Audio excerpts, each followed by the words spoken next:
Technical Writing for Inspectors.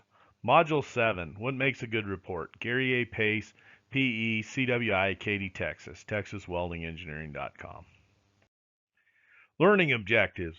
We're going to talk about what makes a good technical report, establishing the message, report topic and audience, asking yourself these questions, good examples of technical writing, accuracy, accessibility, data completeness and accuracy, and correctness. Okay, so what makes a good technical report? That's the big question here. We already talked about what a bad report looked like. Now let's take a look at what a good report looks like. The American Society of Mechanical Engineers gives this description. A technical report should be clear, concise, and complete, with assumptions plainly identified and data presented, including their uncertainty, with precise logic, with relevance to practices described, and with actual accomplishments of the work clearly stated and honestly appraised. It should be technically sound and free from personalities and commercial bias whenever possible. So this is lining out what a good report should look like, what the American Society of Mechanical Engineers thinks a good report should look like. So, clear, concise, complete, assumptions identified. We can make assumptions, but we need to identify them. And our data, let's put that in there. And how uncertain we are about our data. We took this data on this date and this happened. So we're pretty sure it's this, but we don't know yet. So when we talk about a good technical report, what makes a good technical report? Well, the report should be easy to recognize, the title on there, right? We look at the report, oh, this is a report. It's not a novel, or it's not a short story about science fiction and zombies. It's a report on concrete, or a report on this, or whatever. The title is precise and informative, and its format is logical to the reader. So the title, yeah, all right, we don't have, a paragraph for the title. It just says this is the title of the report. And the title is informative. And the format is logical to the reader. That makes sense. The layout and the format has headings that are ordered and make sense and indicate the content of each section. That makes sense. We're trying to lay it out. And our diagrams and any kind of visual aids are well presented and clearly labeled. We don't just throw random pictures in there and wonder, where did this one come from? We want to establish the message. What is our report about? So we're going to establish the message of our report. We are writing about concrete. We are writing about this. We need to clearly understand for what reason we're writing and what information we want to provide in our document. Why are we writing this report? Is it to tell everybody that, this weld is cracked and it could have catastrophic implications later on? Or are we writing a report to say, this work was completed on this date and I witnessed it? What is our report telling us? So what's the reason and what we're writing, and then the information we're going to provide. So report topic and audience. This is a really important thing. We're going to decide on what subject we're going to write about. What are we writing this about? If it's, let's say we have weld defects on a bridge or some big structural component, well, do we want to just write our report, narrow it down, and just write a report on this is the report for this end of the bridge, these 72 welds? Or are we going to do the whole thing? What's our scope? What are we going to write? And then we're going to define a specific person or group of people whom we're going to write the report. They're the people that are going to read the report. And then we're going to define the circumstances for what the report is needed. Is it needed for A court proceeding? Is it needed to inform your boss that a certain quantity of work has been done?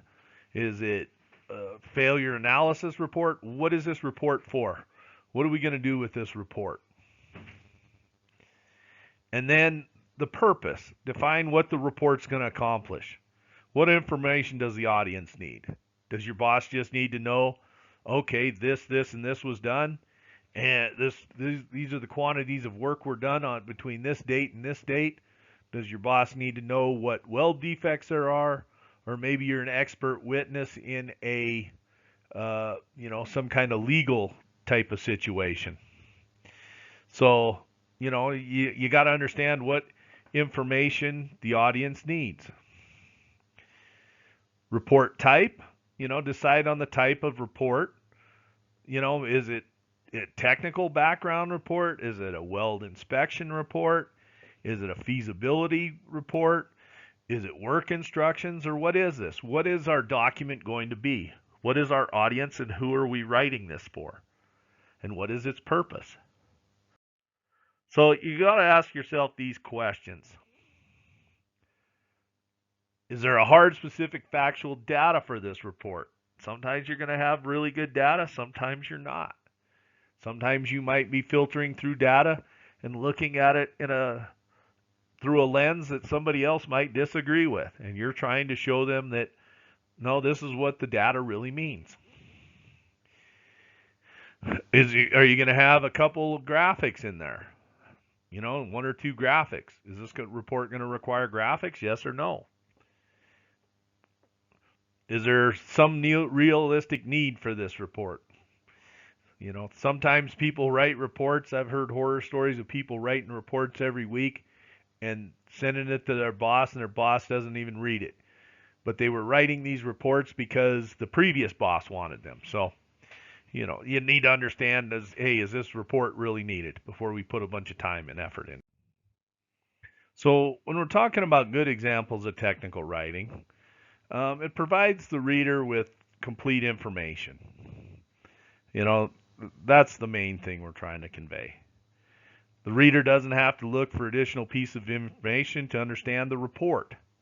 You don't want your reader having to dig through 5 other documents to find information that you could have included in your report, even if you just include a snippet of other pieces of information and then list the document that you brought it over from. Make sure the information is always accurate and precise. That's a very key component here. Make sure the report or document leaves no ambiguity. We don't want ambiguous documents, where it's not a very precise, accurate, thorough document. We don't want it, left up to the reader to decide what's going on. And in the case of, let's say, work instructions, let's say that's our document, we want to make sure that when the reader is following the directions or the instructions that we've left them, they're going to get the expected results. So these would be examples of good technical writing. We want to talk about accuracy. Unclear or ambiguous writing is going to cause problems for whoever's reading this document. And it can lead to inaccuracy in the report, which is not what we're trying to accomplish. So, for example, if you mean to write 4,000, don't write 400,000. This would be an accuracy issue, and this is going to cause problems. Or if you refer to figure 3.1, don't refer to figure 3.2. Make sure and get everything wrapped up and sent to where you want it to. In technical writing, just remember that even the smallest error can confuse or even annoy the reader of the report. And then they're going to be on guard and just digging through your report like they're a high school English teacher grading it. We want to avoid this. Because if the reader's going to find mistakes or even thinks that you're giving them bad information, a lot of times the reader is just going to doubt the entire document. You've lost all credibility with your reader. So you're just done. You're fighting an uphill battle on that one. So when we talk about accessibility, we're talking about how easy can the reader locate the information they seek? Are we hiding this stuff in there, or do we give it give the reader a reasonable chance of finding what they're looking for in a very short time frame? Well, accessibility. So to increase accessibility, when we write a report, the author should include headings and lists in the report, and probably want to include a table of contents and an appendix, depending on how long the report is. If you're writing something short, you probably don't need an appendix, but anything over 3 or 4 pages, you probably want to include a table of content. On longer reports, like I said, go table of contents, list of illustrations, a glossary, and an index to help the reader navigate the document. A glossary, getting back to second grade, it just breaks out a lot of terms we're going to be using, especially if we're using a lot of technical terms. If our report is heavy with technical terms, then we're going to throw in a glossary. So help the reader navigate the document. Data completeness and accuracy. We want to make sure all our data is complete and accurate. We want to have our data complete, accurate, consistent, and in context with what we're writing. The completeness of data integrity is what makes the data actually useful to the owner. We can dump a bunch of numbers in there, but if it's not accurate, relevant, and complete, it doesn't do anybody any good. So we need completeness and accuracy of our data. Correctness. The qualities of technical report writing are going to include correctness. We want everything to be correct. And in doing so, it's got to be free from grammatical errors, punctuation mistakes, and should have an appropriate format standard. It's got to look like it was written by grown-ups. We don't want it looking like we, just drew this thing up and just didn't care. So grammar errors and punctuation mistakes are huge. We want to avoid those. And reports that contain grammatical errors, these are going to cause the reader to doubt the accuracy of the information in the report. They're going to be like, is this person, they're reading this report and they notice just grammar error after grammar error after grammar error, and they're going to ask a lot of questions. Who's the idiot that wrote this report? Do they have any clue as to what they're doing? So that's why we worry about grammar errors, because it kind of sets the tone for the rest of the report, and having the reader not doubt the information that we're presenting to them. Okay, so for our summary, we covered what makes a good technical report, good technical reports, establish the message, report topic and audience, asking ourselves some questions, good examples of technical writing, accuracy, accessibility, data completeness and accuracy, and correctness. Questions. Gary A. Pace, PE, CWI, Katy, Texas, TexasWeldingEngineering.com. Got any questions or comments? Contact me and I'll try and see what I can do to help you.